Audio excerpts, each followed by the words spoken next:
netizen suara, apa kabar? Semoga kita semua dalam kondisi sehat dan baik-baik selalu ya. Nah, saya Anis, saya bakalan nemenin kalian selama 1,5 jam ke depan, tentunya dalam acara Merdeka Bersuara, Serukan Nasionalisme di Jagat Maya. Nah, acara kita ini bakalan diselenggarakan selama 1,5 jam ke depan, di mana nanti 1 jam untuk sesi talk show dan 30 menitnya lagi untuk sesi Q&A atau tanya jawab. Jangan lupa untuk menjadi partisipan yang aktif karena nanti bakalan ada merchandise menarik dari yoursay.id dan GNFI. Untuk pertanyaan yang terpilih ya. Oke, di sini kita udah kedatangan narasumber yang oke banget, yaitu Mas Ahyari Hananto, selaku founder dan editor-in-chief dari Good News from Indonesia. Buat yang penasaran, langsung aja yuk kita sapa Mas Ahyari Hananto. Halo Mas Ahyari Hananto. Oke. Halo Mbak Anis, apa kabar? Oke, Salam buat kawan-kawan semuanya. oke Mas. Nah, sebelum kita mulai, saya bakalan bacain profil singkatnya Mas Ahyari dulu ya.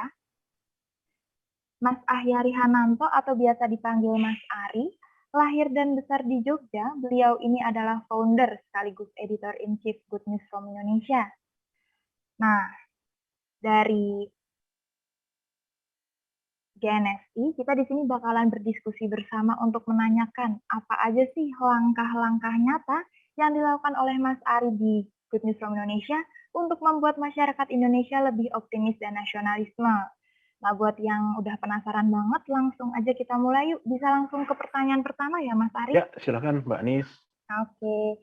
Kalau untuk latar belakang Good News from Indonesia sendiri, apa Mas? Ya, ini sebenarnya ada beberapa fase ya. Fase yang pertama itu ketika saya pergi ke sebuah negara yang nggak terkenal dan jauh dari Indonesia, namanya Solomon Islands atau negara bernama Republik Kepulauan Solomon. Itu kalau dari Jogja harus ke Kulon Progo dulu sekarang ya kan, bandaranya di sana, kemudian ke Singapura, kemudian ke Australia, ke Brisbane, kemudian dari situ 4 jam terbang ke tengah Pasifik. Nah, ketika saya sampai ke Solomon Islands itu saya pikir ya mungkin masyarakatnya agak sedikit di bawah Indonesia lah ya, mulai dari ekonominya, pendidikannya dan lain-lain. Namun ketika saya di sana banyak orang Solomon Islands itu yang menganggap Indonesia sebagai negara yang terbelakang begitu. Jadi ketika saya tanya ke mereka, kalau liburan Anda mau kemana? Mereka nanya, oh saya mau ke Malaysia atau Singapura aja. Gitu. Lualah, kenapa nggak ke Indonesia yang lebih dekat, lebih indah gitu kan? Kenapa harus Malaysia dan Singapura? Ternyata mereka bilang, enggak Indonesia terlalu banyak hal-hal negatif gitu kan. Yang pertama. Terus yang kedua, tahun 2009 itu saya dan kawan-kawan di Jogja itu mengadakan survei ke beberapa kota ya di Jogja dan sekitarnya, Klaten, Sukoharjo, Karanganyar, Solo, hampir perbatasan Magetan gitu. Kira-kira respondennya ada 4 ribuan orang gitu. Dan saya tanya ke mereka, ada 2 pertanyaan. Pertama, bagaimana mereka memandang Indonesia di masa depan? Optimiskah atau pesimiskah? Gitu. Pertanyaan kedua, mengapa? Dan dari ribuan jawaban itu, ya, ribuan jawaban itu ada 83% yang mereka pesimis akan masa depan Indonesia. Pesimis Indonesia bisa menjadi negara maju. Pesimis Indonesia bisa mengejar ketertinggalan. Pesimis Indonesia bisa berdiri sejajar dengan bangsa-bangsa lain. Nah, pertanyaan kedua mengapa gitu. Nah, dari situlah kemudian muncul ide itu. Jadi pertanyaan kedua mengapa mereka begitu pesimisnya. Dan ternyata jawabannya adalah mereka intinya muaranya adalah satu. Ribuan jawaban itu muaranya satu. Mereka tidak mendapatkan informasi yang positif, membanggakan atau yang inspiratif tentang Indonesia. Jadi mereka dapatnya banyak-banyak yang negatif-negatif saja gitu, waktu itu ya. Dan itu kemudian memicu saya mendirikan namanya Good News from Indonesia. Dan sampai sekarang itu. Berarti tujuannya sendiri untuk membuat rakyat Indonesia ini tidak pesimis dengan bangsanya ya, Recording in Mas? progress. Terutama anak mudanya, pengguna digital, pengguna internet. Oh iya, kalau untuk kontennya sendiri itu berarti positif semua ya Mas di Ya, GNFI sendiri? ya jadi kita mulai perlu di garis bawahi juga pada dasarnya GNF itu bukan etalase berita positif saja. Kadang-kadang ada berita negatif juga gitu loh. Nah, jadi ketika apapun kami melihat di GNFI itu ada satu mindset yang kami kembangkan dalam tim, ada satu semangat yang kami kembangkan dalam tim. Apapun eh, berita seburuk apapun itu pasti ada silver lining-nya. Kalau orang bahasa Klatennya itu silver lining. Jadi ada semburat warna emasnya di antara berita-berita itu, yaitu hope namanya, yaitu harapan. Pasti ada harapan yang bisa dimunculkan begitu. Nah, contoh misalnya sekarang ini maskapai Indonesia sedang berat terhadap pandemi gitu. Nah, hal-hal positif apa yang masih bisa diangkat gitu. Nah, ini yang menurut saya menjadi menurut saya hal yang baru di Indonesia karena apa bahwa setiap hal di Indonesia yang apapun yang terjadi itu bisa diangkat dari perspektif positif. Gitu. Oke. Kalau untuk respon masyarakat sendiri terhadap jalan yang diambil oleh Good News from Indonesia sendiri seperti apa, Mas? Ya, responnya macam-macam. Maksudnya gini, itu tentu saja kebanyakan positif ya, tentu saja kebanyakan positif. Kita sering mendapatkan DM, sering sekali bahkan ketika dulu saya masih pegang sendiri Twitter dan Facebook waktu itu, kita sering dapat inbox, sering dapat DM, wah saya belum bisa tidur kalau belum baca GNFI gitu kan misalnya itu. Atau kita sering dapatkan misalnya ada berita-berita yang positif di forward ke kita, misalnya di DM ke kita misalnya. Atau misalnya kenapa GNFI mulai jarang nge-tweet waktu itu kan, misalnya pas saya lagi sakit atau seperti apa. Nah, itu yang pertama. Yang kedua, memang ada orang-orang yang juga sampai sekarang apa namanya ya julid gitu. Jadi ketika zaman dulu kita lahir itu ketika era Pak SBY gitu. Jadi kita dianggap sebagai corongnya Pak SBY gitu. Nah, sekarang juga sama dianggap sebagai corongnya pemerintah Pak Jokowi. Gitu. Dan nggak apa-apa juga gitu. Artinya memang ya semoga di masa depan Pak Jokowi menonton ini sehingga kami dikasih uang banyak-banyak. Enggak. Tapi intinya seperti itu sih. Kami tidak ada apa nama propaganda pemerintah, nggak ada apa sama sekali. Jadi memang kebanyakan responnya positif. Ada juga yang julid itu macam-macam lah, macam-macam. Tapi so far saya melihat apa namanya sebagian besar memang bagus responnya. Oke. Kalau untuk menanggapi komentar-komentar netizen yang julid itu ada cara khususnya nggak, Mas? Iya, ada beberapa komentar yang perlu kita jawab. Yang julid itu ada yang perlu kita jawab. Artinya mereka mungkin misinformasi. Atau pertama itu. Yang kedua, yang bisa diluruskan. Jadi misinformasi bisa diluruskan. Yang kedua adalah yang respon yang misleading. Jadi kalau nggak diluruskan ini akan meracuni yang lain. Itu misleading.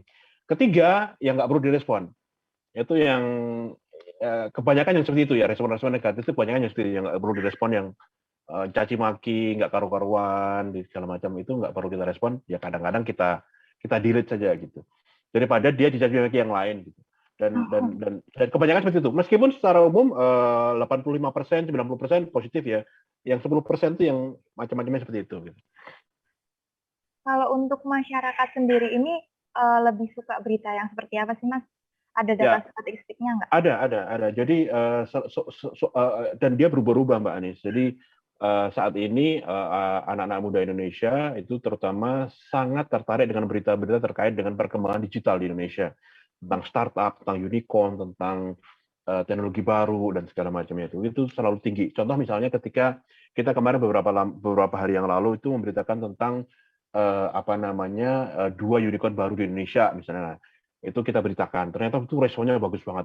Kemudian kita peringkatkan apa namanya e-wallet, jadi dompet digital di Asia Tenggara kita peringkatkan gitu. Itu ternyata tinggi banget. Itu perkembangan dunia digital. Yang kedua tentang pendidikan. Jadi kampus-kampus itu tinggi ininya ya, responnya tinggi, kemudian impresinya juga tinggi. Yang ketiga tentang infrastruktur. Infrastruktur itu nggak hanya terkait infrastruktur yang dibangun baru gitu ya, tapi tentang misalnya kayak Surabaya itu kalau setiap bulan Oktober, September sampai Oktober itu apa namanya trotoarnya itu nggak kelihatan karena tertutup dengan bunga merah misalnya itu. Nah itu ternyata infrastruktur kota dan urban life itu sangat sangat diminati oleh audiens kita gitu. Oh, sangat diminati ya, Mas. Oke. Kalau selain dari berita-berita seperti itu, ada lagi nggak sih Mas, salah satu berita yang benar-benar sampai sekarang memang sering disorot sama GNFI sendiri? Ya, terutama kita ingin, apa namanya, yang paling kita ingin agar masyarakat Indonesia itu melek ekonomi gitu. Jadi Oh, melek ekonomi itu artinya kita kita melek itu dalam artian positif dan dalam artian yang kritikal lah, critical thinking gitu, bahwa Indonesia saat ini sedang menghadapi berbagai macam tantangan dan hambatan ekonomi gitu kan. Tapi di sisi lain kita punya potensi, di sisi lain kita punya, apa namanya, peluang untuk maju dan bangkit begitu. Nah itu kita kita bangun seperti itu. Yang kedua juga kita akan membangun tentang juga literasi keuangan. Jadi ada misi-misi khusus seperti itu. Yang lain-lain juga kami bekerja sama dengan lembaga-lembaga lain, misalnya kayak Kementerian Pariwisata, agar apa namanya kita mengembangkan satu hashtag yang tahun lalu begitu populer, yaitu di Indonesia saja. Jadi kami ingin agar orang Indonesia itu kalau jalan-jalan punya uang, misalnya nih habis kerja kayak Anies tuh habis kerja baru 2 bulan dapat gaji, itu jangan langsung ke Singapura, jangan langsung ke Malaysia, jangan langsung ke Thailand, jangan langsung ke Hongkong, tapi coba ke Bukit Tinggi atau ke Ternate, ke Sumbawa atau mungkin ke Manokwari atau ke Pulau Nias kayak gitu. Jadi kami ingin mengembangkan literasi wisata kepada literasi domestik ya kepada anak-anak muda Indonesia saat ini. Jadi percayalah saya sudah ke puluhan negara di seluruh dunia dan Indonesia tuh benar-benar nggak ada duanya, benar-benar nggak ada duanya. Yang mungkin agak dekat dengan Indonesia, yang agak dekat ya, itu Amerika Serikat. Itu memang alamnya bagus, kota-kotanya juga bagus. Tapi Indonesia punya kelebihan. Nah, saya ingin menularkan semangat itu sebenarnya. Jadi ada misi khusus di situ, Mbak Anies. oh iya. Apakah dengan GNFI yang sering menyoroti konten apa, hal-hal positif di Indonesia itu, masyarakat Indonesia menjadi lebih nasionalis, Mas, menurut Mas Arif sendiri? Iya, nah kami harapannya seperti itu. Jadi nasionalis itu memang ada berbagai macam versi, tapi versi saya sederhana kok. Orang yang nasionalis itu orang yang mau berkorban, mementingkan kepentingan negara di atas kepentingan pribadi maupun golongannya. Nah, kita ingin membangun semangat itu, Mbak Anies. Jadi intinya kalau saat ini kan Indonesia anak mudanya terbagi-bagi dalam berbagai macam kelompok politis gitu, saling caci sana, saling ini, kubu A, kubu B. Nah, kami ingin agar ini tidak lagi gitu. Kalau sudah ngomong Indonesia, ya udah nomor satunya ini gitu. Kan selalu dulu waktu zaman SD kepentingan bangsa dan negara di atas kepentingan pribadi atau golongan kan gitu kan selalu diingat selalu Mhm. di apa namanya diulang-ulang seperti itu dan menurut saya itu adalah DNA dari nasionalisme itu seperti itu. Nah, apakah sudah banyak yang seperti itu? Apakah kawan-kawan saat ini ya pendengar Yorse ini juga sudah seperti itu atau belum atau masih perlu ditingkatkan lagi? Nah, kami harapkannya seperti ke sana, Mbak. Jadi intinya bayangkan ini adalah dua kubu yang kubu sana saling, saling berdesakan, saling dorong, saling dorong, saling. Kami di tengah-tengah gitu kan, di tengah-tengah gitu.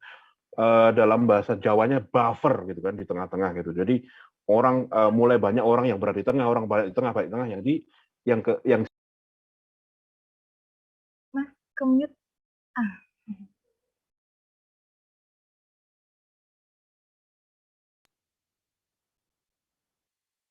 suara saya oke Mbak Adis. Oh ya udah. Udah.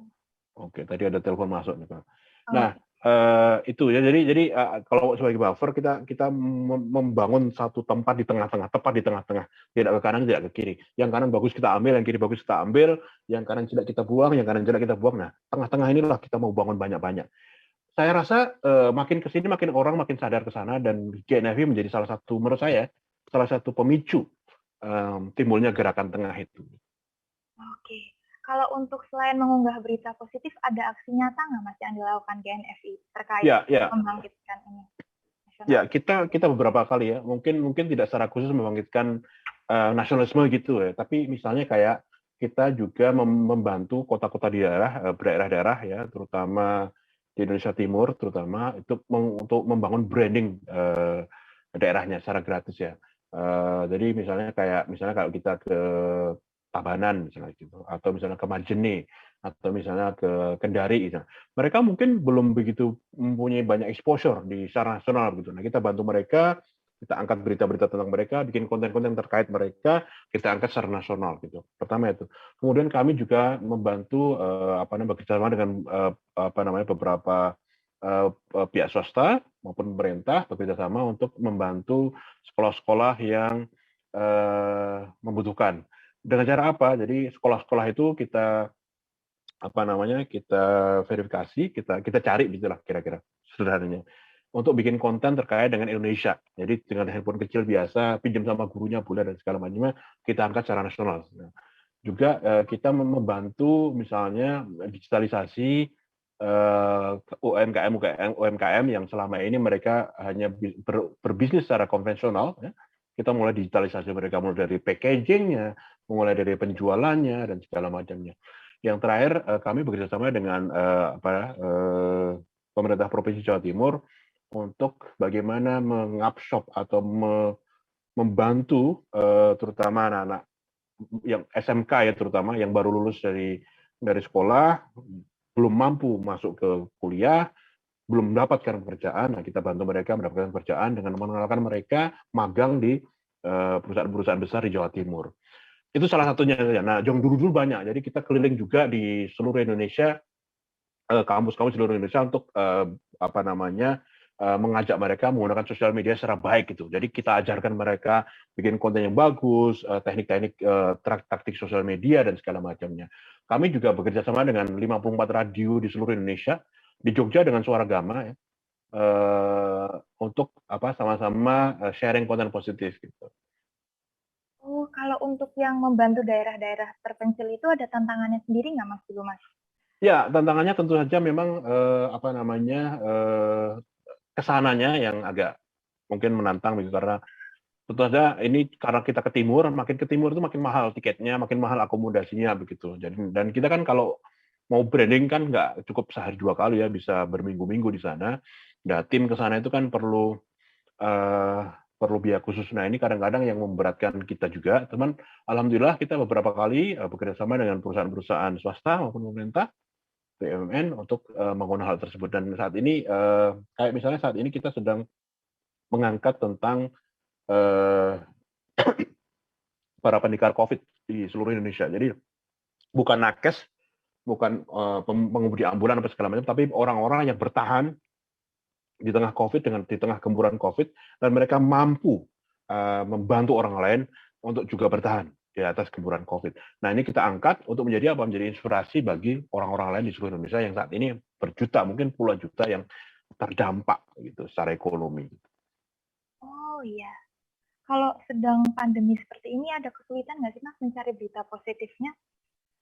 Enggak. Jadi pada dasarnya 2020 adalah tahun emas dalam tanda petik ya bagi pelaku industri media seperti suara.com, seperti GNFV. Jadi banyak orang yang nggak kemana-mana. Jadi orang tuh kalau nggak kemana-mana di rumah aja itu pegang handphone.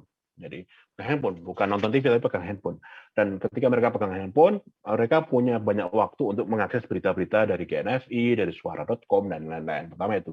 Yang kedua, kita melihat pada 2020 itu ada kenaikan eksponensial dari page views misalnya. Jadi kita ada kenaikan jumlah followers misalnya 30%. Ada kenaikan page views misalnya 30% dan segala macamnya. Nah, terkait dengan sumber-sumber berita rasanya sih justru menjadi tantangan bagi kami dan itu menarik gitu karena bagaimana kita tetap menghadirkan sesuatu yang positif ketika banyak media-media yang lain menggambarkan hal-hal yang mengerikan terkait COVID. Dan percaya atau tidak, GNFI termasuk yang paling dicari gitu. Kan tiap hari orang di WA ngomongin COVID, di ini ngomongin COVID dan segala macam, terus nyari yang positif gimana sih di GNFI. Jadi orang sudah mulai kalau misalnya nyari berita positif di mana? Nah, berarti di GNFI. Sudah mulai seperti itu. Jadi kita sudah mulai menjadi kalau dalam bahasa marketingnya itu top of mind. Oh Jadi iya, ya, berarti GNFC seperti angin segar ya, Mas ya, untuk masyarakat Indonesia. semoga angin segar dan air dingin di tengah panas. Kalau untuk kan pasti ada perbedaan dari pas pencarian berita sebelum masa pandemi dan yang setelah pandemi. Nah, untuk GNFC sendiri gimana, Mas, itu? Nah, kalau nyarinya nggak begitu berbeda jauh ya, karena pada dasarnya kami juga selama ini menggantungkan berita bukan karena kami mengirim reporter, mengirim jurnalis ke suatu tempat, nggak. Kami punya kontributor di 53 kota di seluruh 57 kota di seluruh Indonesia. Mulai dari Gorontalo, Ternate sampai ke Takengon, Aceh ada gitu. Nah, kami ini dari sana.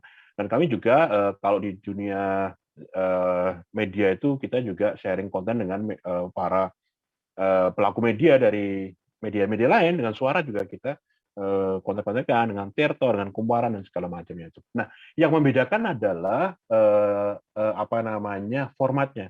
Kalau sebelum sebelum pandemi itu kita banyak-banyakin berita. Jadi berita-berita kita post, berita kita post, kita post. Nah, selama pandemi kami punya kesempatan untuk mendalamkan atau memuat apa namanya menjadikan berita-berita satu artikel itu lebih in-depth, lebih investigatif dalam tanda petik ya, lebih panjang.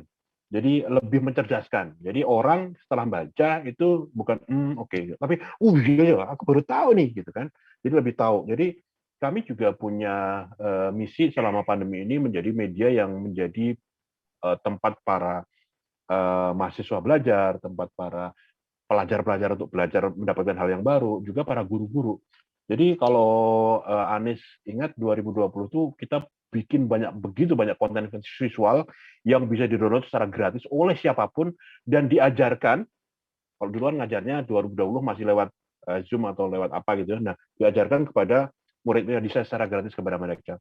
Dan ada ribuan konten yang di-download gitu. Dan ini misi kami juga berhasil 2020 untuk Ikut mencerdaskan juga ya Mas, berarti ya Mas ya. ya semoga mereka jadi cerdas sekarang. Kalau untuk tantangannya sendiri ada nggak sih Mas dalam Ya, mencari konten berita positif itu? ya, pada dasarnya begini ya, kalau mencarinya tidak sulit, ya mencari nggak sulit, tapi bagaimana agar konten-konten yang kami cari itu berbeda.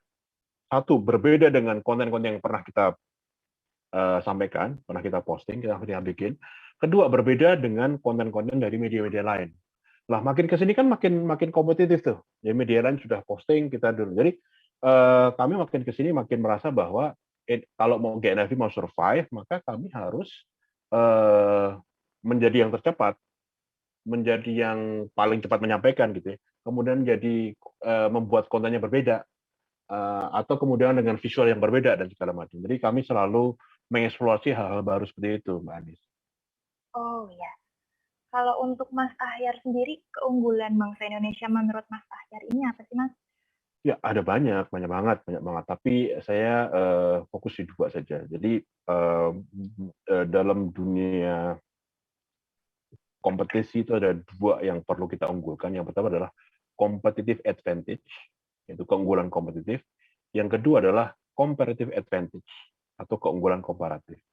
Jadi Indonesia itu punya keunggulan komparatif banyak. Satu, kita adalah kepulauan terbesar. Nggak ada yang menyamai Indonesia. Jadi kepulauan terbesar dengan 17.000 pulau gitu kan. Kita punya begitu banyak gunung-gunung, Mbak Anies. Coba bayangkan, Mbak Anies tahu nggak ada berapa gunung di Singapura? Kurang tahu Mas. Nggak ada gitu. Oh nggak ada. Di Malaysia ada berapa gunung? Nggak ada. Di Thailand ada berapa gunung? Nggak ada gitu loh. Di Kamboja ada berapa gunung? Nggak ada gitu loh. Kita punya Malang aja yang dekat dari sini, di Malang. Malang itu dikelilingi 6 gunung api aktif. Magelang sebelahnya Jogja itu dikelilingi 5 gunung api aktif, indah-indah. Gunung itu kan menjaga keindahan, kemudian kesuburan tanah dan segala macamnya. Dan itu keunggulan komparatif yang orang lain nggak punya, negara lain nggak punya. Indonesia juga punya apa namanya budaya-budaya yang nggak ada duanya. Budaya kuliner misalnya, soto Jogja dengan soto Solo itu udah beda. Ke timur lagi, soto Solo dengan soto Madiun beda lagi. Ke timur lagi dengan Malang beda lagi. Surabaya wapol bedanya. Gitu. Sambal dari Bangkalan, Madura, yang kira-kira cuma 11 kilo dari sini, dengan sambal dari Surabaya itu beda. Gitu. Nggak ada negara kayak gitu. Nggak ada. Gitu. Kalau kita misalnya misalnya dari Kedah di Malaysia sampai ke Johor, ya kayak gitu aja makanannya gitu, sama gitu kan rata-rata. Kita bener-bener jadi Jogja dengan Solo aja udah beda, Solo dengan Salatiga udah beda lagi, dengan Grobogan beda lagi. Kemudian budaya, misalnya bayangkan Banyuwangi dengan Bali, itu jaraknya cuma kalau naik kapal ya kira-kira 25 menit gitu. Tapi apa yang berbeda dari keduanya? Semuanya. Makanannya beda, bahasanya beda, kostumnya beda, musiknya beda, ukirannya beda dan segala macam. Ada di negara kayak gitu, negara lain kayak gitu nggak ada. Yang kedua adalah orang-orangnya. Kita dikaruniai dengan apa namanya anak muda dalam jumlah yang besar, kita juga keunggulan kompetitif itu keunggulan komparatif yang pertama ya. Yang kedua keunggulan kompetitif. Kita punya apa namanya populasi anak muda yang besar dan kok ya kebetulan populasi anak muda kita itu adalah digital savvy. Mereka adalah orang-orang yang melek digital dan menggunakan apa namanya teknologi digital untuk kehidupan sehari-harinya. Itulah yang membuat ekosistem digital Indonesia maju banget. Kita hanya kalah dengan Singapura yang kecil itu, ya, karena uangnya ada di sana. Tapi kita punya talenta, kita punya pasar, kita punya skill, kita punya keahlian, expertise dan lain-lain. Kita adalah negara yang kalau di Asia itu sekarang dijuluki kita punya julukan baru, the digital behemoth of Asia setelah China, setelah Korea, kemudian Indonesia, digital behemoth. Jadi raksasa digital di Asia. Nah, ini menurut saya beberapa saja. Ada banyak yang lain. Kalau saya sebutkan satu-satu mungkin sampai Selasa minggu depan nggak selesai. Tapi intinya mari kita fokus pada dua hal. Kalau kita mau bersaing, pertama adalah keunggulan komparatif kita, yang kedua adalah keunggulan kompetitif kita. Dua-duanya banyak yang bisa kita angkat.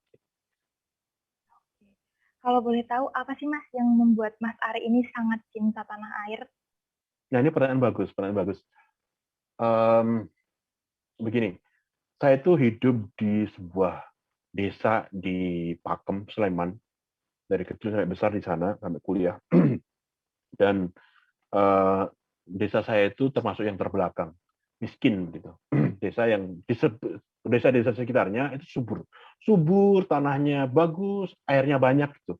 Nah kok ya kebetulan desa saya itu enggak, tandus tanahnya, saya nggak tahu kenapa. Namanya Salam. Dan tapi apa yang terjadi? Meskipun dengan segala macam kemiskinan itu, dengan segala macam keterbatasan, di masa kecil saya tidak pernah melihat orang di kampung saya itu komplain begitu, berkeluh kesah gitu loh. Mereka kalau pagi berangkat ke sawah, berangkat kerja, ketemu dengan orang lain selalu senyum, selalu bersapa gitu, senyum gitu segala macam. Dan itu membekas di sini, Mbak Anies, membekas di sini. Nah, ketika kemudian saya lulus dari kuliah dan pindah ke kota lain, ke ibu kota waktu, kondisinya beda banget gitu loh. Kok seperti ini sih? Gitu kan. Beda banget pokoknya. Belum lagi di apa namanya dijejali dengan berita-berita yang waktu itu begitu sangat negatif di media-media mainstream waktu itu. Akhirnya kemudian timbul rasa rasionalisme yang sudah berakar dalam hati dan benak saya itu sudah berakar. Itu kita munculkan lagi. Nah, pada dasarnya begini, menurut saya loh ya, saya dengan Anies ini punya sama nasionalisme kita itu kan bawaan lahir, DNA itu nggak bisa dibuang gitu. Sampai manapun, sampai kapanpun. Nah, yang bisa membangkitkan kita adalah berbagai macam kayak tadi itu. Saya ke Solomon, saya ketemu dengan banyak orang dan segala macam, muncullah timbul nasionalisme itu. Terus yang terakhir adalah ketika saya jadi kata banyak orang, nasionalisme dan kecintaan kita pada Indonesia, pada tanah air itu akan tumbuh berlipat-lipat, berkembang berlipat-lipat ketika kita hidup di luar negeri. Saya sudah membuktikannya dan itu betul. Jadi ternyata ketika kita memandang Indonesia dari luar, itu muncul berbagai macam mindset dalam sini. Pertama rindu tentu saja. Yang kedua kemudian membandingkan dengan negara tempat tinggal. Nah yang ketiga kemudian kita ingin mengangkat negara kita, ingin ada beberapa gap yang harus kita isi, kekurangan-kekurangan yang harus kita tingkatkan dan segala macamnya. Itulah kira-kira mengapa saya begitu mencintai Indonesia. Dan saya mendirikan GNF itu bukan untuk banyak hal gitu. Sedikit saja tujuannya adalah agar kecintaan saya pada Indonesia itu menular ke semakin banyak orang, sebanyak mungkin orang melalui Melalui konten-konten, melalui tulisan-tulisan dan lain-lain.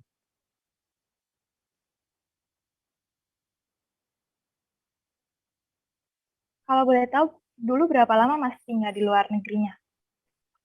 Dari 2006 sampai 2010 itu beberapa tempat ya, beberapa negara gitu. Jadi mulai dari Inggris, Australia, Amerika Serikat juga dan segala macam. Ya dari selama itu gitu. Yang paling dikangenin dari Indonesia pas Mas Ari tinggal di luar Makanannya, negerinya? Oh, makanannya. makanannya. Jangankan ke luar negeri, saya ke Surabaya kangen makanan Jogja kok. Bakso Surabaya dengan bakso Jogja itu beda, nasi gorengnya juga beda. Dan sampai sekarang saya sudah sudah 10 tahun tinggal di Surabaya itu juga nggak hilang kangen itu gitu. Apalagi kalau luar negeri yang apalagi kalau waduh, ada satu negara yang saya nggak bisa makan di Filipina. Filipina itu dekat dengan Indonesia tapi makannya beda jauh dan aduh betapa rindunya saya dengan masakan Indonesia kalau sudah di negara yang seperti itu. Makanan di Indonesia kaya akan rempah ya Mas ya. Kaya akan rempah dan kita perlu perlu garis bawah itu. Jadi kalau kita ingat ibu-ibu kita dulu kalau masak kok lama banget, nguleknya kok lama, banyak bumbu gitu. Nah, itulah kekayaan kuliner Indonesia gitu. Kalau misalnya bikin burger itu kan tinggal cek cek cek cek, jadi gitu. Wah, masakan ibu kita tuh bisa 4 jam baru selesai itu dimasak. Iya. Kan dari data yang kemarin saya baca, Mas Ari ini pernah menjadi influencer yang netizen yang paling berpengaruh di Indonesia versi majalah The Marketer tahun 2012 ya Mas ya. Bisa Iya, iya. diceritain nggak sih Mas itu? Nah, waktu itu majalah Marketis itu mereka melansir mungkin ada 1.000-an orang yang dianggap oleh mereka eh, mampu mempengaruhi opini banyak orang gitu kan terkait dengan konten-konten digital waktu itu. Dan diperes lagi menjadi 100. 100 itu dibagi menjadi satu yang kedua woman, yang ketiga adalah netizen. Nah, saya masuk yang di netizen. Yang itu pemain sepak bola masuk itu, yang woman itu ada lagi. Nah, saya masuk di netizen. Dan saya kemudian sempat ketika penganugerahan saya bertemu dengan asesornya lah kira-kira. Pak, kenapa sih GNFI yang dipilih? Padahal waktu itu followers kita masih sedikit, apa segala macam. Loh mas, follower itu memang sedikit, tapi coba lihat followernya siapa. Nah, memang follower kita waktu itu ya Pak SBY waktu itu masih sudah follow, kemudian menteri-menteri, kemudian para pemilik media, para wartawan, dosen-dosen, rektor itu follow kita. Jadi kalau follower kita dibandingkan dengan followernya waktu itu yang aktif menikah itu ya nggak ada apa-apanya. Tapi follower kita tuh segini tapi daging semua lah kira-kira gitu. Akhirnya kemudian kami dianggap sebagai netizen yang mampu mempengaruhi opini publik secara luas. Luar biasa sekali ya. Berarti pas Mas dapat penghargaan itu, GNFI-nya sudah berdiri selama berapa tahun Mas? Itu 2012 berarti sudah 3 tahun. Tapi Oh, waktu itu GNFI baru karyawannya baru 1 orang, satu direkturnya orang. baru 1 orang, foundernya 1 orang ya saya sendiri, dan kantornya itu di handphone. Jadi waktu itu semua berita itu saya tulis lewat handphone. Waktu itu masih BlackBerry ya. Kemudian foto-foto itu foto-foto saya ini saya desain sendiri, saya posting sendiri, saya dibully sendirian.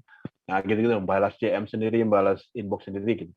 Nah itu masih sendirian. Nah GNF itu baru menjadi sebuah perusahaan profesional itu pada tahun 2015 Oh, baru. berarti Iya.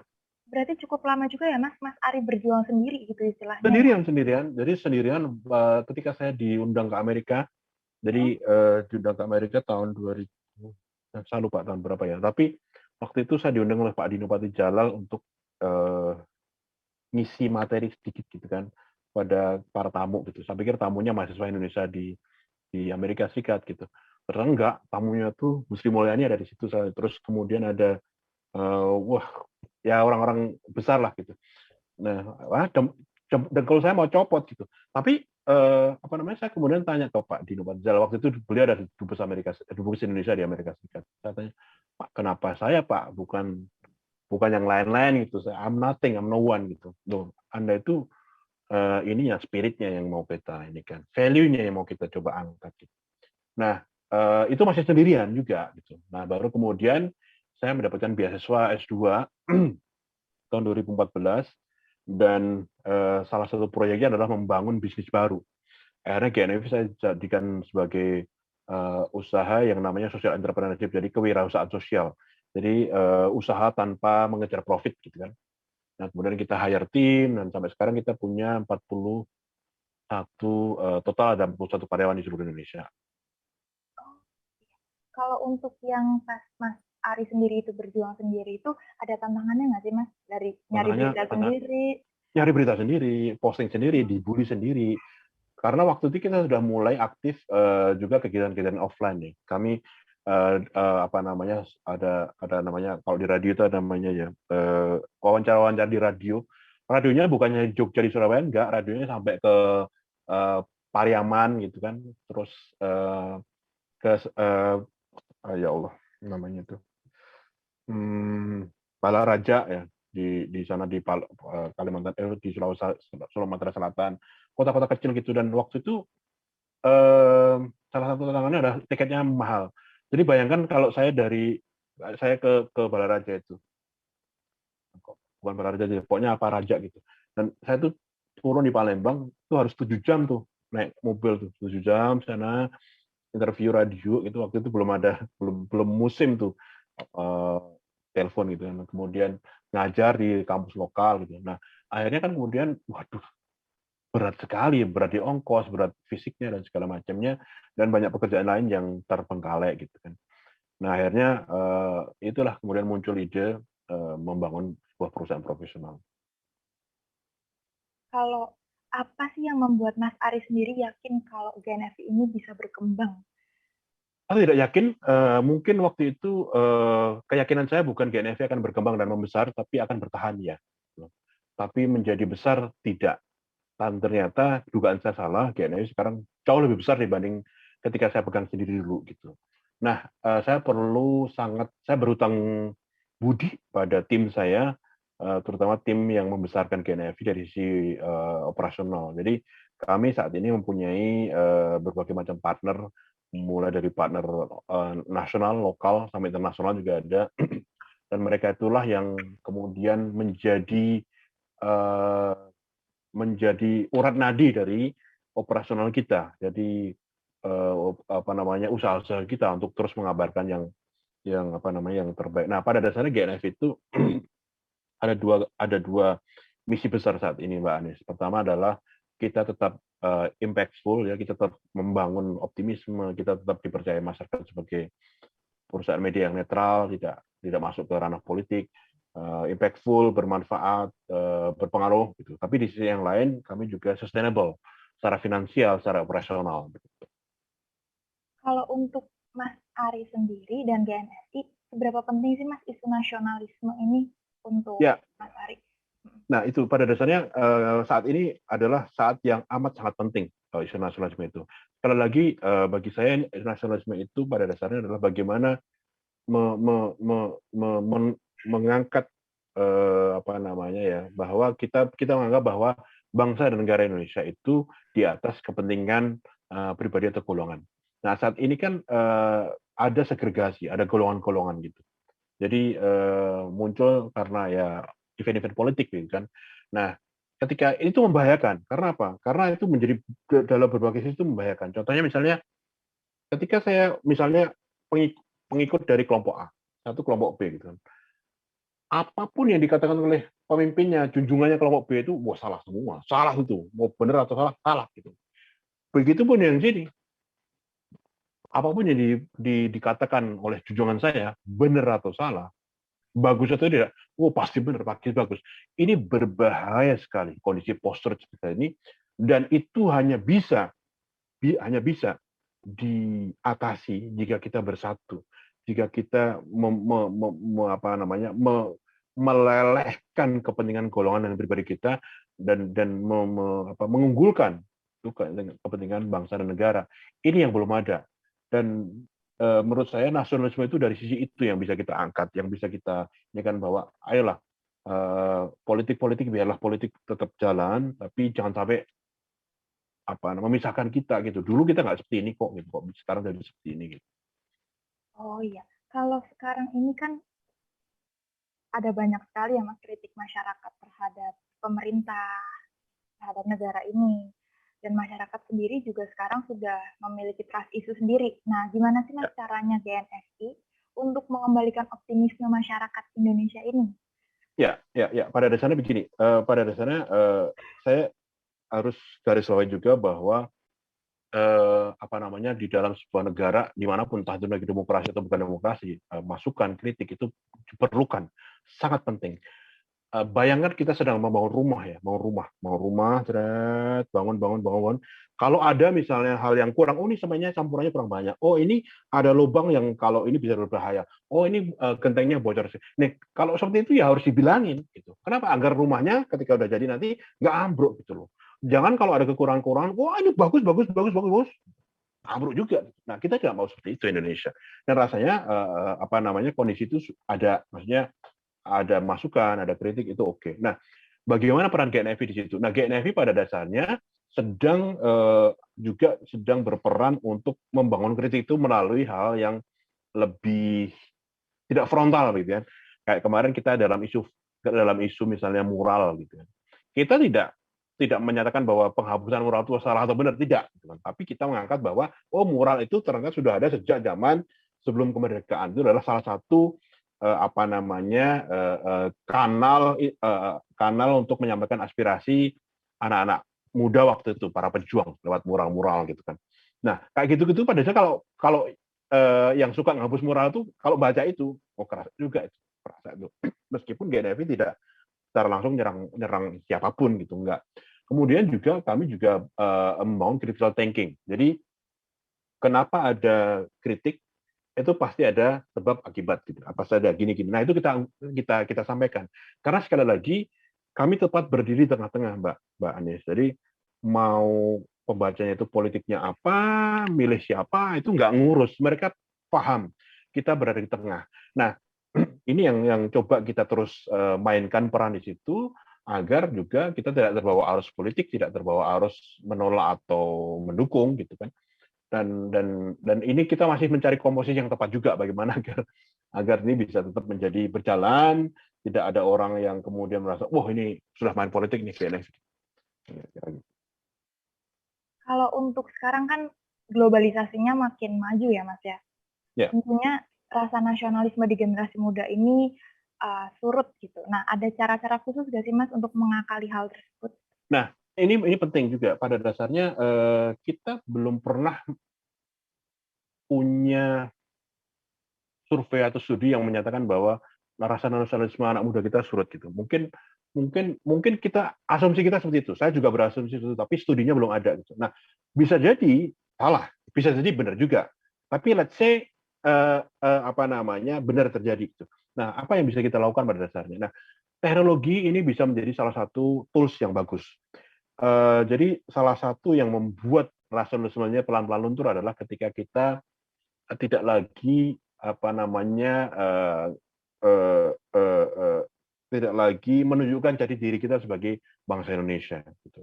Dan kita lebih memilih apa namanya meniru artis-artis Korea, artis-artis Amerika dan segala macam. Nggak apa-apa, cuman bisa jadi itu menjadi salah satu lunturnya kecintaan kita pada Indonesia. Nah, bagaimana caranya agar hal itu bisa diperlambat atau justru malah dikurangin gitu.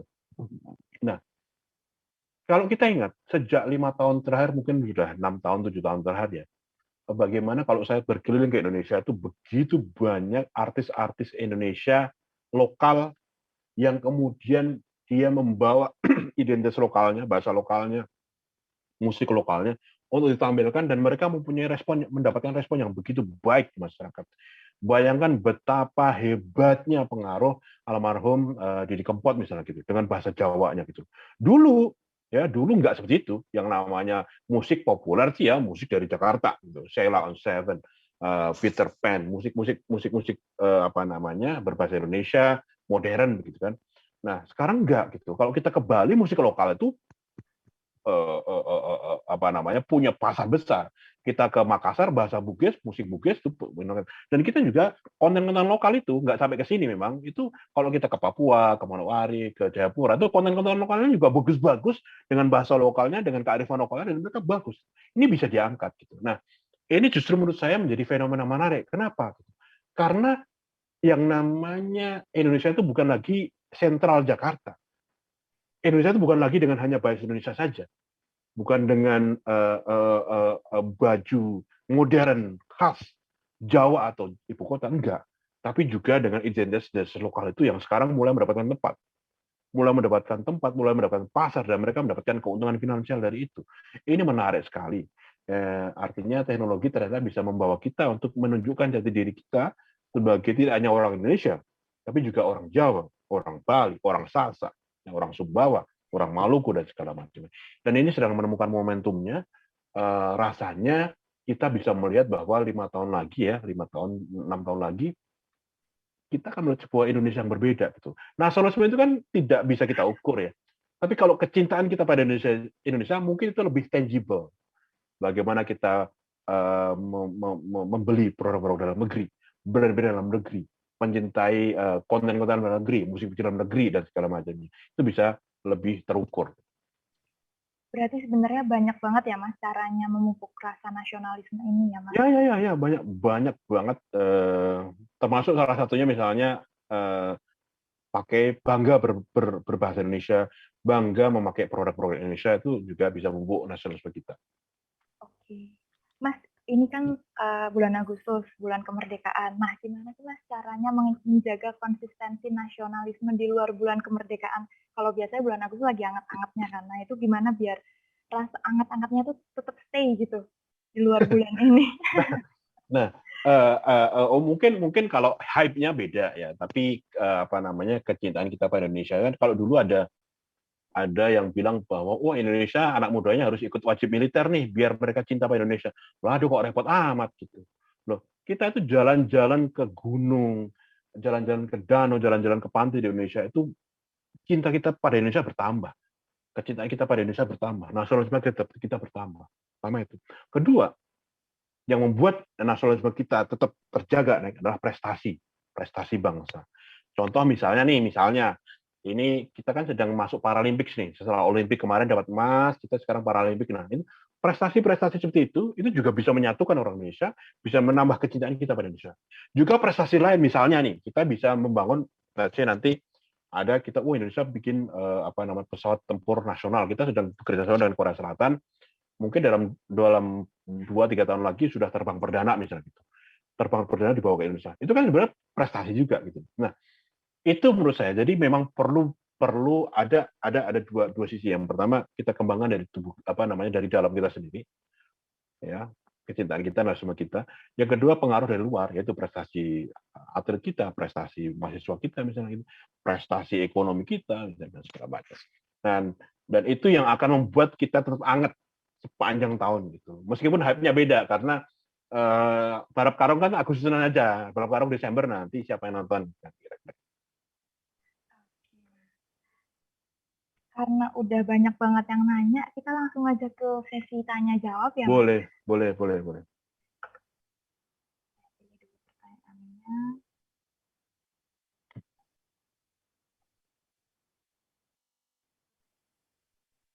Dari Mas Asep ya Mas ya. Sore Mas Ahyar, saya ada beberapa pertanyaan. Pertama, secara general, seberapa positif anak-anak muda sekarang?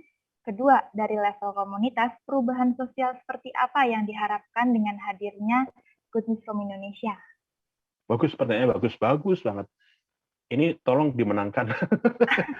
Oke. Bagus pertanyaannya. Jadi pertama tadi kebetulan Mas Kang Asep kita kemarin awal Agustus kemarin baru meluncurkan namanya indeks optimisme. Jadi setiap tahun kita meluncurkan indeks optimisme, dan kemarin sempat meluncurkan itu. Memang seberapa positif dan optimis anak-anak muda Indonesia gitu kan. Tergantung sektor apa. Sektor budaya kita optimis sekali. Sektor budaya pariwisata kita optimis sekali. 83% anak muda Indonesia optimis. Sektor pendidikan kita optimis juga. Jadi makin banyak orang Indonesia yang bisa mengakses pendidikan lewat online misalnya. Sektor digital kita optimis juga. Ada juga sektor lain yang masih pesimis, masih belum positif gitu. Sektor hukum misalnya gitu. Kemudian penegakan hukum kita masih belum, kemudian yang lainnya beberapa nggak bisa sebutkan, nanti silakan aja Google indeks optimisme GNFI. Jadi pada dasarnya secara umum bisa kita katakan bahwa anak muda kita makin hari makin optimis lah gitu di beberapa sektor. Nah, yang kedua tadi pertanyaan adalah tadi apa pertanyaan? Sorry, kedua. Pertanyaan nomor 2, dari level komunitas, perubahan Level sosial. komunitas.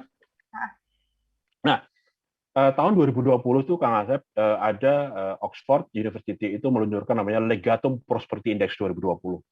Jadi mereka meranking 178 negara di dunia, seberapa besar, seberapa hebat partisipasi publik terutama anak mudanya untuk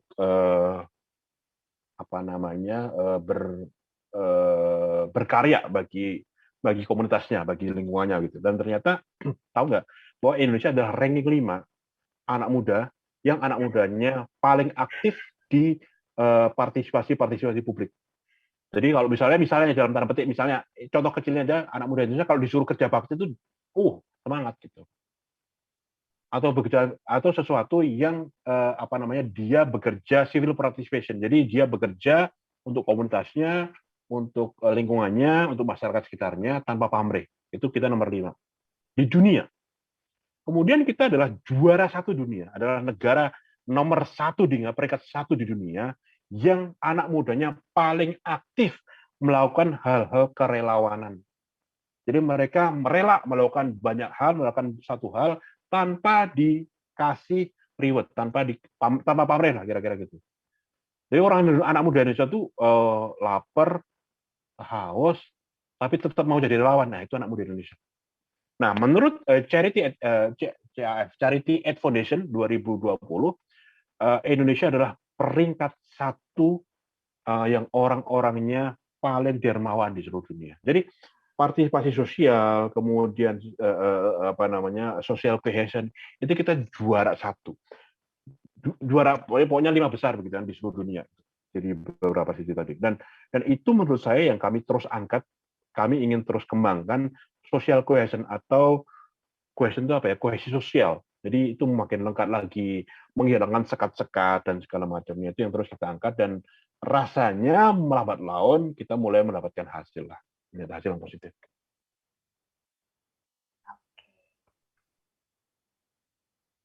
Lanjut ke pertanyaan selanjutnya ya Mas ya. Ya. Mau nanya Mas, selama ini kan ada paradigma bad news is a good news. Gimana pandangan Mas Ari terhadap paradigma itu? Bagaimana cara GNFI mengubah paradigma itu? Apa saja kendalanya kira-kira? Ya, itu masih terjadi. Jadi bad news is good news itu masih terjadi. Sensational news is good news itu masih terjadi. Jadi misalnya GNFI, followernya GNFI dengan followernya Lambe Turah itu kita nggak ada apa-apanya gitu. Artinya konten-konten kita itu dibandingkan konten-konten Lambe Turah kan beda. Tapi ternyata konten-kontennya Lambe Turah itu yang lebih banyak mendapatkan respon, lebih banyak dikomenin dan segala macam. Nggak apa-apa, fine gitu. Nah, bagaimana cara agar untuk mengatasi hal tersebut? Menurut saya sih tidak perlu diatasi sih. Jadi pada dasarnya dimanapun hal itu terjadi. Karena itu apa? Karena orang di seluruh dunia itu suka akan hal-hal yang sensasional. Itu natural banget, alami banget, dan itu is okay. Yang bisa kita lakukan adalah memperbanyak konten-konten kita. Jadi pada dasarnya begini, Mas. Siapa tadi yang tanya, Mbak Anis? Mbak Irma. Mbak Irma. Jadi pada dasarnya gini, orang Indonesia itu rata-rata per hari itu aktif bersosial media itu 3,5 jam per hari bersosial media gitu loh. Bayangkan jika kita mampu mencuri 1 jam saja dari mereka itu untuk kita banjiri sosial media, banjiri ranah digital kita dengan berita-berita yang positif, yang inspiratif, yang edukatif gitu. Maka tentu saja ini akan menjadi sebuah perbedaan nanti di masa depan. Itu yang bisa dilakukan dan itu GNFI nggak bisa sendirian. Nanti Mbak Irma bisa masuk di sana, Suara bisa masuk di situ, Suara Jogja bisa masuk di situ, yang lain-lain kita ajak itu. Nah, simpul-simpul ini yang mulai saat ini harus bergerak bersama-sama, berkolaborasi bersama-sama untuk mengisi ruang-ruang di ranah digital kita agar lebih positif, lebih inspiratif, dan lebih membangkitkan rasa optimisme dan manfaat di kalangan anak muda kita. Kalau untuk Mas Ari sendiri, saat membaca berita yang negatif itu, gimana Mas perasaannya Mas? Karena pada dasarnya ketika saya scroll itu ya, memang scroll di Twitter, Facebook, memang saya bisa bilang bahwa berita-berita yang positif itu mungkin hanya di bawah 30% gitu. Nah, pada dasarnya saya perlu berita-berita negatif itu perlu juga. Setiap hari saya mengkonsumsi itu negatif bukan artian berita yang salah, enggak salah ya, tapi yang kira-kira tidak membuat saya bangga gitu. Nah, itu kita buka, kita bikinkan tadi itu saya bilang di depan bahwa setiap hal yang negatif, semua hal yang buruk, semua hal hitam, itu pasti ada silver lining-nya gitu. Nah, kita mau angkat silver lining-nya itu, Mbak Anies gitu. Nah, memang setiap hari saya mengkonsumsi itu, di sisi lain saya juga melakukan riset-riset kecil setiap hari untuk bukan mengcounter ya, tapi untuk mengimbangi berita itu agar tidak terlalu membuat kita merasa kita jelek banget gitu. Jadi at least kita kita tawarkan ada hope di sana, ada harapan, ada potensi kita untuk turn over the table. Selanjutnya ya Mas ya, saya Suhendra, saya ingin bertanya, bagaimana cara GNFI bertahan dan terus berinovasi di tengah gemburan berita dari media arus utama? Ya, bagus, ini pertanyaan juga bagus banget. Nah, Mas Hendrawan, ini penting. Ini saya rasa pelajaran penting bagi para pelaku industri digital baru yang baru mau masuk, gitu kan. Kebetulan bagaimana GNFI bisa bertahan. Nah, kami pada dasarnya itu kalau kalau kalau dalam ranah ekonomi, dalam kompetisi ekonomi, dalam dunia kompetisi ekonomi itu kita punya niche, punya ceruk sendiri, Mas Hendrawan. Jadi bayangkan gini, ada kolam besar ya, ada kolam besar. Nah, media-media arus utama itu di sini nih. Ini pada mancing di situ, mancing di situ, mancing di situ, mancing di situ, mancing di situ, mancing di situ, mancing di situ, mancing, mancing, semuanya pada mancing di sini gitu kan. GNFI di mana? GNFI itu ada kolam kecil di sini. Kolam kecil di sini. Nah, kami di sini sendirian gitu. Jadi itu namanya ceruk. Kami bisa berkembang di situ, kami menjadi ikan besar di dalam kolam yang kecil, which is fine. Dan apa namanya, itu yang membuat kami bertahan. Akhirnya apa yang terjadi, makin ke sini orang makin melihat bahwa kita punya value. Makanya kemarin beberapa kali kita sudah bekerja sama dengan satu BUMN besar di Indonesia sejak tahun 2016. Sampai sekarang itu dia masih memilih kita untuk apa namanya, memberitakan produk-produk mereka, bukan produk ya, program-program mereka. Saya pernah bertanya kepada GM-nya, Pak, kenapa milih GNFI, nggak media-media lain yang jauh lebih besar itu? GNFI itu punya value yang media lain nggak punya. Value-nya GNFI itu apa? Positivisme, optimisme, inspirasional, eh, visionary dan segala macam. Kira-kira gitu. Nah, ini pertama itu Mas Hendrawan ya, kalau mau bikin sesuatu yang baru, entah itu produk, entah itu media, dua hal. Ceruk, value. Selanjutnya ya Mas, dari Muhammad Ismail ya Mas ya. Ya, Mau nanya nih, jujur ya, saya merasa sangat senang sekali dengan terima kasih. konten-konten milik GNFI, terutama yang di Instagram yang banyak menyajikan data-data yang kesannya rumit lalu dijadikan sebuah informasi yang enak dan mudah dipahami. Pertanyaannya saya, bagaimana cara menjadi pembeda atau memiliki ciri khas tersendiri yang unik dalam penyampaian informasi di tengah banyaknya sumber informasi lain yang telah banyak beredar di internet? Ya, ya, penting, ini bagus pertanyaan Mas Muhammad Ismail. Nah, intinya adalah yang membedakan kami dengan yang lain itu adalah kami ini menyampaikan berita yang berat itu dalam dalam sebuah warna yang ringan gitu. Bayangkan kami itu dulu pernah diminta untuk ini Mbak Anies,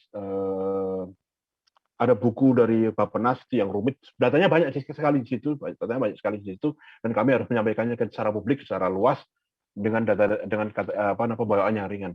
Dan apa yang terjadi, ternyata data-data itu mampu kita sajikan dalam bentuk-bentuk yang ringan, dalam bentuk yang mudah dipahami, dan tapi tetap penting dan bermanfaat.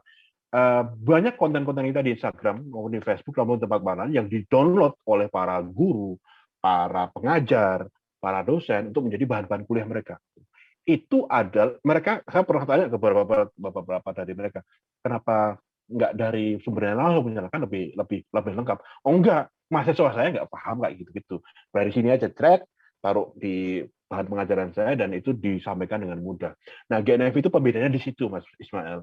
Jadi kita menyampaikan sesuatu yang penting, sesuatu yang urgent, sesuatu yang rumit menjadi menjadi satu kata fun, yaitu mudah. Karena apa? Kita tahu audiens kita anak muda yang nggak mau repot-repot, nggak mau ribet-ribet. Jadi kita sampaikan segala sesuatu dengan fun, mudah diingat, mudah difahami. Gitu.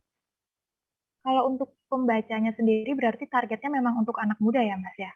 Ya, kita kebanyakan itu umur saat ini ya, umur 17 sampai 34 tahun. Kebanyakan. Jadi sekitar 68% tuh segitu gitu.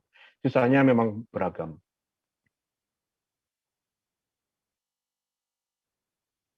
Lanjut ke pertanyaan selanjutnya ya, Mas. Silakan, silakan. Muhammad Rizky, Universitas Wijaya Kusuma, Surabaya. Ya. Sebelumnya saya ucapkan terima kasih. Oh, langsung aja ya, Mas ya.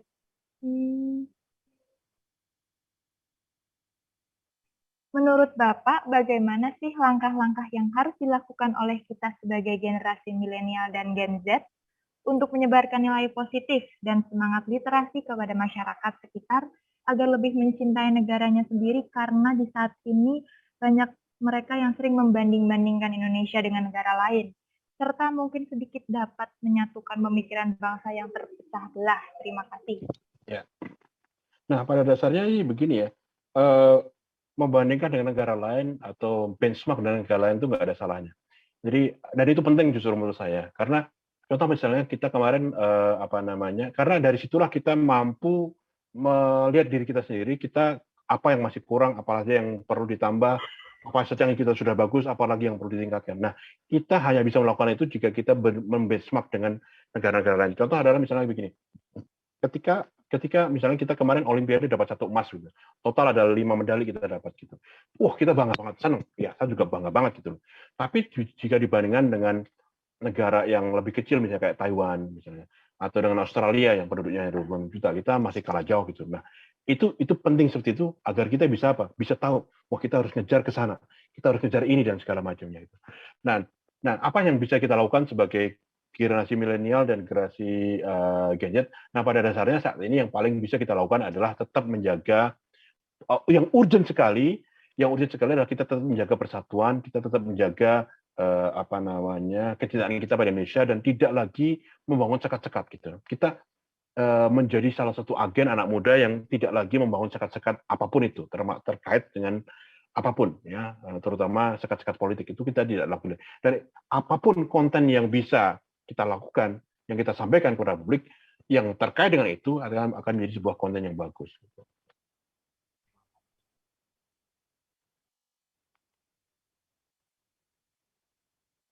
Dari Muhammad Rizky ya, Mas, sekarang. Ya, ya.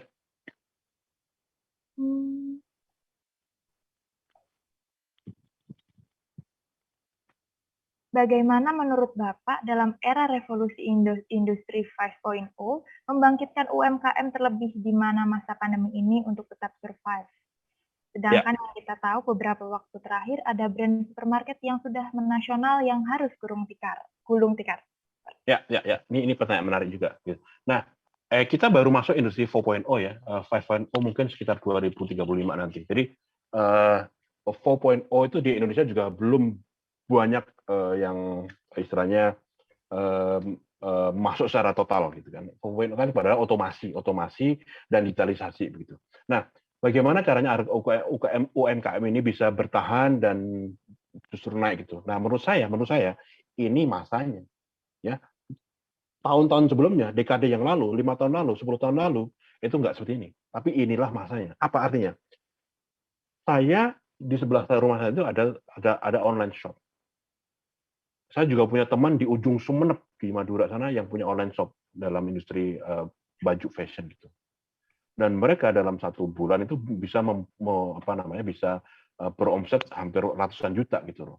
Dan itu hanya bisa terjadi di era digital seperti ini. Karena apa? Marketnya tidak hanya sekitarnya, marketnya seluruh Indonesia bahkan dunia gitu. Bahkan teman saya yang jualan tas itu bisa sampai menjangkau pasar-pasar di Afrika Selatan dan segala macamnya. Nah, bagaimana hubungannya dengan tadi brand sebuah supermarket ternama yang justru gulung tikar? Nah, itu karena kita ada perubahan behavior. Orang dimanapun seperti itu. Di Amerika Serikat itu ada berbagai macam toko-toko maupun jaringan mall yang luar biasa raksasa dan gulung tikar semuanya. Puluhan ribu toko mall tutup di Amerika Serikat tahun lalu aja 2020. Di Indonesia rasanya juga akan seperti itu mungkin ya dalam waktu tidak terlalu lama lagi. Kenapa? Ada perubahan perilaku orang. Orang tidak lagi harus ke mall, ke tempat belanja untuk melihat ini. Kita tinggal duduk di tempat duduk kita, ber-AC, scrolling, pilih macam-macam. Oh ini kemahalan, pindah sini ya. Gitu. Oh ini kemahalan, pindah sini ya. Kita bandingkan, kira cuk, gitu. Barang nyampe. Gitu. Dan ekosistem itu sudah ada di Indonesia. Bayangkan ketika saya mau jualan sesuatu, saya tidak perlu lagi mikir nanti ngirimnya gimana, bayarnya gimana. Karena apa? Sudah ada ekosistemnya itu. Ada ada perusahaan logistik yang sudah sangat maju, ada pengiriman yang sudah sangat maju, pembayaran yang bisa terverifikasi dan segala macamnya itu sudah ada. Dan bayangkan di Malang itu saya punya teman yang dalam satu hari dan jualan dia itu bukan jualan yang normal, jualan dia itu jualan barbel. Bayangkan, barbel. Dan dia menjadi top seller di Lazada. Bayangkan jualan barbel, satu hari bisa jual 100 barbel, itu kalau nggak online nggak mungkin. Gitu. Nggak mungkin. Dan itu terjadi. Gitu. Nah kawan-kawan, mari kesempatan ini kita manfaatkan. Ini momentum kita untuk membangkitkan UMKM kita yang mungkin selama ini masih agak ya terlupakan gitu. Karena ini masanya eranya UMKM, ini eranya democratic economy. Kalau dari Mas Arinya sendiri kan terdapat perubahan ya Mas dari dulu zamannya belum digital ke zaman digital. Dari Mas Ari sendiri menyikapinya seperti apa Mas? Nah, dari industri media memang kita mulai melihat bahwa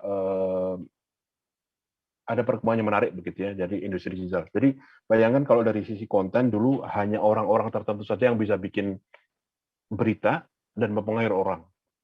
Nah saat ini siapapun bisa mempengaruhi orang lain dari tempat kita. Jadi saya sambil tiduran bikin konten, saya share ke Instagram, followers ada puluhan ribu yang nonton, puluhan ribu yang nge-share dan segala macamnya. Itu tidak pernah bisa terjadi di masa lalu dan ini bisa terjadi di masa sekarang. Nah, ini ada plus minusnya. Gitu. Plusnya adalah sekarang ide-ide, kemudian juga kreativitas itu muncul en masse secara masif, secara massal begitu. Kita tidak bisa kita bayangkan kalau kita buka TikTok aja, itu kreativitasnya luar biasa gitu. Dan ini karena masif, karena massal, mass product, mass creativity itu. Dan di sisi lain juga ada nilai minusnya juga karena tidak semua orang punya literasi media, tidak punya orang punya literasi digital, dia bisa memanfaatkan dunia digital itu untuk kepentingannya pribadi, kepentingannya untuk ya membuat kerugian dan segala macamnya. Dan yang paling bisa kita lakukan adalah bagaimana agar kita menjadi bagian dari yang pertama saja. Menjadi orang yang mampu menyalurkan kreativitas kita lewat ranah atau platform digital. Jangan jadi yang kedua. Oke, ke pertanyaan selanjutnya ya Mas dari Ayu Ratnasari izin bertanya. Tadi Mas bilang untuk tidak menanggapi beberapa komentar yang bersifat negatif atau meranah ke negatif. Lalu bagaimana peran kita sebagai mahasiswa dalam meluruskan pemahaman mereka? Terima kasih. Ya.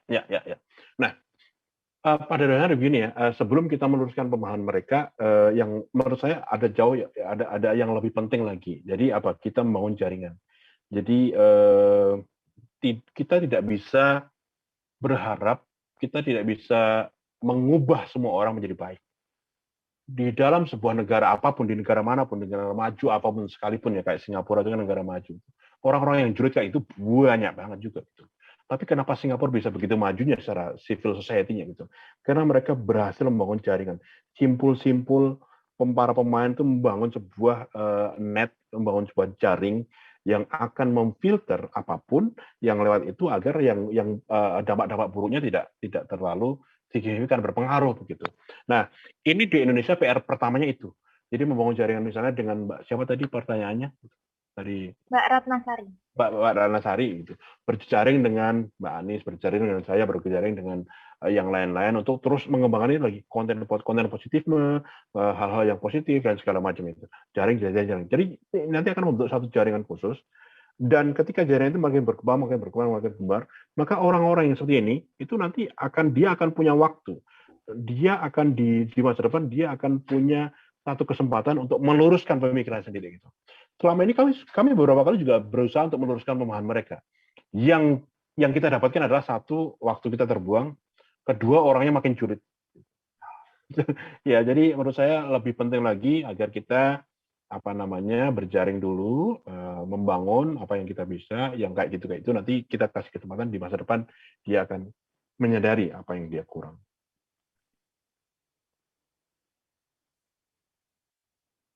Selanjutnya dari Mas Agung. Ya, Nanya dong Mas, bagaimana cara menghilangkan stigma GNFI sebagai corong pemerintah seperti yang dikatakan Mas Ari tadi? ya baik. Nah, pada dasarnya sih kita tidak pernah ingin menghilangkan ya, karena begini ya, bagaimanapun kita juga bekerja sama dengan berbagai pihak, termasuk pemerintah juga. Kayak kemarin kita meluncurkan indeks optimisme, kita bekerja sama dengan Kementerian BUMN, Kementerian KKP dan segala macamnya.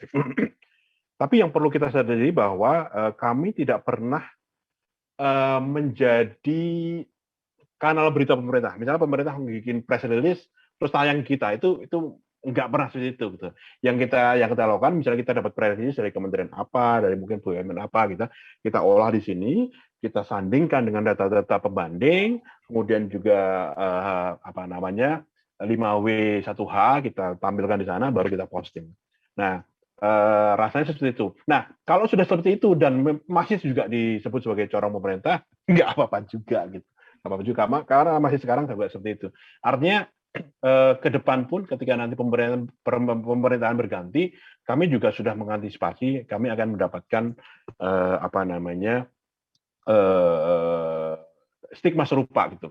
Saat ini yang bisa kita lakukan adalah kami beberapa kali mengundang menjadi narasumber ya atau tamu dalam berbagai macam program kita online atau offline dari berbagai kubu-kubu yang masuk dalam pemerintah maupun yang agak kritis terhadap pemerintah, kita undang gitu, kayak Pak Faisal Basri ya, Bu Susi dan segala macamnya juga, yang dulu di Pilpres itu berseberangan ya kita undang dalam satu tempat dalam dalam dalam sebuah aura yang bersahabat gitu, tidak ngomongin politik ya, tapi ngomongin tentang wisata dan segala macamnya, itu salah satunya. Jadi semoga hal itu makin lama makin mengurangi stigma itu. Tapi kalau masih ada juga ya, waduh, nggak apa-apa juga. Oke, selanjutnya dari Adinda Fauzia. Halo, Ya, selamat sore. Saya Adin, mahasiswi Ilkom UNS. Izin bertanya untuk Mas Ari, jika dalam yes. pandemi ini memang dimaksimalkan dalam liputan in-depth, maka apakah kesulitannya dalam liputan in-depth bagi Mas Ari sendiri yang Ya, merupakan sebuah berita lebih mendalam dan perlu lebih banyak data di masa COVID? betul, betul, betul, betul, betul. Dinda, penting ini indep ini kan pada dasarnya satu tantangannya adalah indep itu bikinnya lama ya. Jadi biasanya kalau saya nulis indep, kalau saya nulis biasa itu sekali duduk 30 menit selesai satu artikel gitu. Tapi kalau indep bisa seharian karena saya ingin datanya lengkap, kemudian orang yang baca itu setelah membaca itu jadi pinter, bukan jadi biasa saja, tapi tambah berilmu dalam tanda petik ya. Dan yang pertama itu, yang kedua, tantangan kedua adalah peminatnya nggak banyak. Jadi antara berita yang pendek, berita yang flash news, berita yang feature news, yang itu pembacanya banyak. Tapi kalau in depth itu nggak banyak. Dia kalaupun banyak, dia nggak nyampe separuh tuh udah selesai baca, pindah ke artikel lain. Nah, yang bisa kita lakukan adalah pertama pemilihan topik ya. Topik harus kita pilih sesuatu yang menarik bagi publik, menarik bagi audiens. Pertama itu. Yang kedua delivery-nya dari sisi pembawaan beritanya. Jadi ada trik-trik khusus lah di kita itu misalnya jadi 3 paragraf pertama, 4 paragraf pertama itu kita bikin yang bombastis di awal. Jadi orang penasaran sampai akhir kita tambahin lagi dengan data lagi dan mungkin gambar-gambar yang lebih menarik dan segala macamnya baru ada kesimpulan di akhir. Nah, memang seperti itu pun di Indonesia indep ini belum begitu banyak belum begitu ya. Lebih sedikit peminatnya dibanding berita-berita pendek. Nah, di Indonesia yang sudah seperti itu seperti kayak Tempo kemudian Tirto.id itu sudah menuju ke arah sana dan mereka termasuk dua media yang menurut saya berhasil memainkan peran dalam mendeliver berita-berita in-depth. Kalau untuk tipsnya gimana Mas Kus? Apakah ada sedikit tips khusus dari Mas Ahyar untuk wartawan, khususnya wartawan lapangan dalam mengumpulkan berbagai data untuk liputan pendalam di era pandemi ini? Ya, ya, ya. Pada dasarnya kalau indep itu ya, pada dasarnya sebelum kita turun ke lapangan yang langsung, kita harus melengkapi diri kita dulu dengan pengetahuan apa yang mau kita tulis. Data-datanya, mungkin historical datanya, mungkin juga baseline datanya, dan segala macam. Pertama itu. Yang kedua, kalau liputan indep itu harus, narasumbernya harus lebih dari satu. Ya, dari menurut saya 3 itu pas ya, ganjil. Jadi yang pro, kontra, sama yang di tengah gitu. Kalaupun nggak pro kontra ya setiap setiap kategori itu punya narasumber sendiri-sendiri gitu. Terus yang ketiga harus mencerahkan. Jadi sesuatu yang mencerahkan. Jadi kayak kita baca buku, tapi itu lebih pendek ya kalau kalau indep itu lebih pendek. Jadi ketika setelah baca dia punya value pada mindset dia. Dia lebih terinformasikan, dia lebih tahu, kemudian lebih paham akan sesuatu, dan dia bisa mempengaruhi orang lain dengan itu. Misalnya dia nge-share ke orang lain yang lain, kemudian dia nge-save berita itu, kemudian mungkin juga bikin konten sendiri berdasarkan berita itu dan segala macamnya. Dan itu perlu, menurut saya perlu trial and error kalau di Indep itu. Kita dulu 2018 pernah bikin beberapa berita Indep dan kita gagal di sana. Ternyata setelah kita lihat-lihat, ternyata memang dari sisi topik, pemilihan topik terlalu datar gitu, nggak yang agak spesifik gitu. Nah, indep-indep kita sekarang mulai indep-indep yang contoh misalnya kita baru mau akan bikin misalnya peluang Indonesia dalam menjadi host Piala Dunia dengan Australia. Itu indep. Nanti akan kita bikin ikan itu gitu. Nah, itu menjadi topik yang menarik gitu. Karena pencinta bola kita banyak gitu. Dan kira-kira seperti itulah ininya, tipsnya.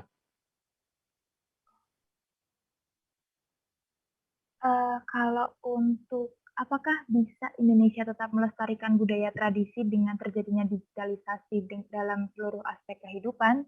Contohnya seperti pasar tradisional. Ya, nah, ada beberapa digitalisasi itu justru menurut saya justru akan menjadi penolong agar identitas lokal itu tetap terjaga gitu, tetap terjaga. Dan meskipun begitu, tentu saja ada yang tidak bisa kita tolong lagi. Contoh misalnya kayak punahnya beberapa bahasa daerah gitu. Nah ini bagaimana cara kita melestarikannya? Kecuali kalau ada yang penuturnya gitu. Nah kayak gitu-gitu. Nah untuk yang kayak pasar tradisional dan segala macam itu kan kita kalau pasar khusus tentang pasar tuh dari dulu sampai hari ini itu terus bertransformasi, terus berevolusi ya. Dulu itu pasar itu ada di pinggir sungai dulu, kemudian pasar di tengah kota, kemudian pasar di mall, kemudian sekarang pasar digital dan segala macamnya itu. Nah, rasanya sih oke lah kalau itu kan dari sisi ekonomi, lalu dari sisi budaya, dari sisi adat, rasanya kita justru akan tertolong dengan digitalisasi ini. Oke. Pertanyaannya sudah terjawab semua, Mas. Oke, banyak ya pertanyaannya ya. Keren, keren. Durasinya sudah habis, berarti sesi tanya jawabnya juga berakhir. Tapi jangan khawatir buat netizen suara.com sama Your kita bakalan terus-menerus mengadakan webinar seperti ini. Jangan lupa juga pantengin sosial media kita, suara.com dan yoursay.id juga, biar gak ketinggalan info khususnya informasi webinar yang akan datang. Nah, buat kalian jangan lupa juga jadi netizen yang optimis dan nasionalis. Siapa tahu bisa jadi next netizen yang paling berpengaruh seperti narasumber kita, Mas Fahri ya. Nah, salah satu caranya nih buat jadi netizen yang paling berpengaruh bisa banget dengan cara mengikuti lomba menulis bertema kemerdekaan yang yoursay.id adain. Lomba menulis ini total hadiahnya 2 juta rupiah, jadi lumayan banget buat kalian ya. Buat kalian yang pengen ikut, langsung aja kepoin Instagram yoursay.id dan jangan lupa hari ini hari terakhir, jadi buruan daftar kalau yang belum daftar. Nah, karena kita udah sampai ke penghujung acara, terima kasih banyak netizen yang udah hadir, dan sehat-sehat selalu semuanya. Terima kasih banyak juga Mas Ari, Terima kasih, Mbak. selaku narasumber kita atas Yeah. waktunya sudah menyematkan diri ya Mas ya di tengah Ya, kesibukan. salam buat seluruh tim di Jogja ya. Oh, Uh, ini sudah hampir setahun saya tidak bisa pulang ke Jogja karena PPKM. Semoga sehat selalu di sana dan makin sukses. Nanti kita ketemu secara darat ya. ya, terima kasih ya Mas ya. Sehat selalu ya Mas. You too, Anis. Ya, oke. Saya Anis, saya mohon maaf kalau ada kesalahan atau kata atau perbuatan. Sampai ketemu lagi ya di webinar kita selanjutnya. Sehat-sehat selalu semuanya.